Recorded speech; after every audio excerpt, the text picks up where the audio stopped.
오늘도 하나님의 말씀으로 하루를 시작하기를 바라며 요한복음 16장 25절에서 33절 말씀으로 내가 세상을 이기었노라 말씀 묵상하겠습니다. 첫 번째 단락, 하나님 아버지와의 교통에 대하여 밝히 알려주심에 대해서 보겠습니다. 지금까지는 이런 것들을 내가 너희에게 비유로 말하였으나 다시는 내가 비유로 말하지 아니하고 아버지에 대하여 분명히 말해줄 때가 올 것이다. 그날에는 너희가 내 이름으로 아버지께 구할 것이다. 내가 너희를 위하여 아버지께 구하겠다는 말이 아니다. 아버지께서는 친히 너희를 사랑하신다. 그것은 너희가 나를 사랑하였고 또 내가 하나님께로부터 온 것을 믿었기 때문이다. 나는 아버지에게서 나와서 세상에 왔다. 나는 세상을 떠나서 아버지께로 간다. 예수님은 하나님 나라와 구속사역에 대하여 때가 이르기까지는 제자들에게 직접적인 말씀보다는 비유로 말씀을 많이 하셨는데, 그것은 예수님과 늘 함께 다니며 생활하였을지라도 제자들 역시 육에 속한 자들로 하나님의 구원 계획과 그 뜻을 알 수 없었기 때문이기도 하고, 제자들이 바라보는 곳이 하나님 나라 영적인 생활보다는 지금 살고 있는 그 육의 생활에 초점을 두고 있기 때문이죠. 그러나 이제 예수님이 떠나갈 시간이 다 되었고 성령이 오시면 모든 것을 알게 될 때가 되어 예수님은 이제부터 분명하게 말씀하여 주십니다.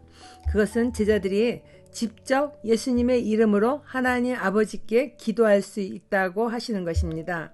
3년 동안 제자들과 함께 있으면서 예수님은 제자들을 위하여 늘 중보하셨어요. 마지막 시간이 가까워 3명의 제자들을 데리고 감람산에 오르셨을 때에도 그들에게 시험에 빠지지 않도록 기도하라 하셨지만 그들은 졸음을 이기지 못한 채 잠들었습니다. 제자들은 성령이 오시기 전까지는 예수의 이름으로 기도할 능력이 없었던 것입니다.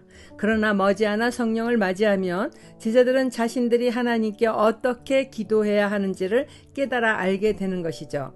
성령께서 예수님이 하나님으로부터 온 것을 확실히 조명해 주실 것이니 그들은 이전과 달리 영적 세계를 사모하는 자들이 되어 세상의 미움이나 핍박에 굴하지 않고 예수님을 사랑하며 전하는 자들이 될 것입니다. 하나님 아버지께서는 그런 제자들을 친히 사랑하시며 예수님과 기도로 교통하셨듯이 제자들과 기도로 교통하며 사도의 직분을 감당할 수 있도록 도우실 것에 대하여 예수님이 이제 밝히 알려주시는 것입니다. 오늘날도 해석되지 않는 삶으로 인하여 답답함이나 고통스러울 때 성령이 오셔서 밝히 비추어 주시면 당장의 문제가 해결되지 않아도 마음의 평안을 찾아주시며 하나님 아버지와의 막혔던 기도가 회복되고 영원히 자유함과 기쁨을 누리게 됩니다. 적용 질문입니다.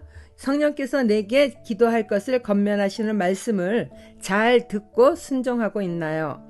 성령께서 말씀으로 밝히 해석해 주신 나의 한란은 무엇입니까? 두 번째 단락, 모든 것을 알게 되었다고 말하는 제자들에 대해서 보겠습니다. 그의 제자들이 말하였다. 보십시오. 이제 밝히어 말씀하여 주시고 비유로 말씀하지 않으시니 이제야 우리는 선생님께서 모든 것을 알고 계시다는 것과 누가 선생님께 물어볼 필요가 없을 정도로 한이 알려주신다는 것을 알았습니다. 이것으로 우리는 선생님이 하나님께로부터 오신 것을 믿습니다. 예수께서 대답하셨다. 이제는 너희가 믿느냐? 보아라, 너희가 나를 혼자 버려두고 제각기 자기 집으로 흩어져 갈 때가 올 것이다. 그때가 벌써 왔다. 그런데 아버지께서 나와 함께 계시니 나는 혼자 있는 것이 아니다. 내가 이것을 너희에게 말한 것은 너희가 내 안에서 평화를 얻게 하려는 것이다.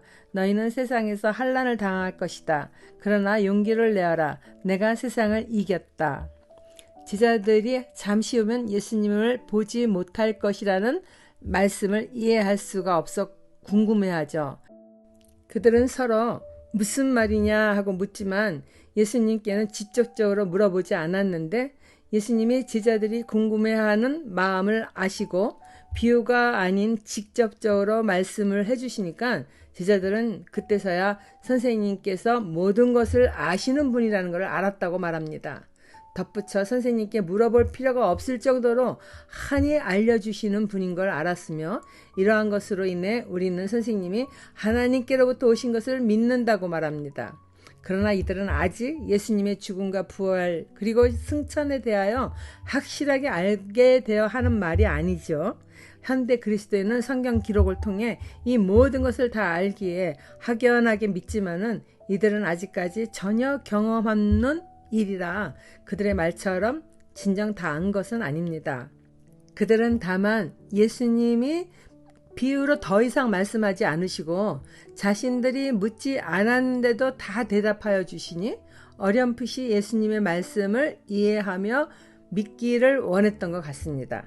그들은 예수님께 조금 과장되게 확실히 믿는 것처럼 표현한 것일 뿐입니다. 그런 제자들에게 예수님은 이제는 너희가 믿느냐 하고 반어법으로 물으신 뒤 다 알고 믿는다 하지만은 조금 있으면 너희들이 나를 혼자 버려두고 제각기 흩어져 도망할 것이라고 말씀하십니다. 제자들로서는 이러한 일을 자신들이 할 것이라고 생각조차 하지 못하고 있을 터이지만은 예수님은 그들을 책망하시려고 하시는 말씀이 아니라 아직은 너희의 믿음이 불완전하여 그렇게 할 것이고 그러나 죄책감이나 근심에 빠지지 말라고 미리 알려주시는 것입니다. 성령이 오셔야 제자들이 온전한 믿음을 가질 수 있기에 제자들이 주 안에서 평안하기를 원하시는 예수님의 마음입니다. 환난을 당할 제자들에게 용기를 가지라 말씀하시며 예수님이 십자가에서 죽으시는 것이 세상을 이기는 일임을 알려주십니다. 제자들이 조금 깨닫고는 모두 다 아는 것 같은 착각을 하듯이 우리 역시 하나님의 사랑과 은혜를 조금 경험하게 되면 내가 모든 것을 다 아는 것이냐 착각할 수 있는 마음이 들 때가 있어요. 하나님 나라의 일, 즉 영적 세계 가운데 일어나는 일들은 지금은 거울로 영상을 보듯이 희미하게 밖에 볼 수 없습니다. 하나님 나라에 입성하는 그날이 되어야 얼굴과 얼굴을 마주하여 볼 것이며 온전히 알게 될 것입니다. 그때까지는 하나님을 아는 지식과 경험이 많을지라도 내 생각이 하나님의 생각보다는 앞서는 일이 없도록 세상을 이기신 예수 그리스도만을 온전히 따르며 성령의 인도하심에 귀 기울이고 그렇게 믿음으로 한 발짝 한 발짝 나아가야 될 것입니다. 적용 질문입니다. 성령께서 인도하여 주시길 기다리는 것보다 내가 잘 아는 일이며 나의 능력으로 해결할 수 있다고 믿어 하나님보다 앞서 나간 적이 있나요? 기도하겠습니다. 하나님 아버지, 우리는 하나님 아버지의 뜻을 구하며 하나님의 때가 이르기까지 인내하며 기다리기보다는 눈앞에 벌어진 일들을 속히 해결하기 원하는 마음으로 급할 때가 많습니다. 제자들이 조금만 더 예수님의 말씀에 귀를 기울였다면 예수님이 붙잡히는 그 현장에서 모두 뿔뿔이 도망하기 바쁘지 않았을 것이라고 생각됩니다. 물론 그러한 실수가 죄송한 마음을 갖게 하고 이후로 더 충성할 수 있기도 하지만은 예수님 모든 일에 하나님의 때를 묵묵히 인내로 기다리며 하나님의 뜻을 이루신 것처럼 나를 향하신 하나님의 뜻만을 따라 살아가는 자가 되기를 예수님 이름으로 기도드립니다. 아멘.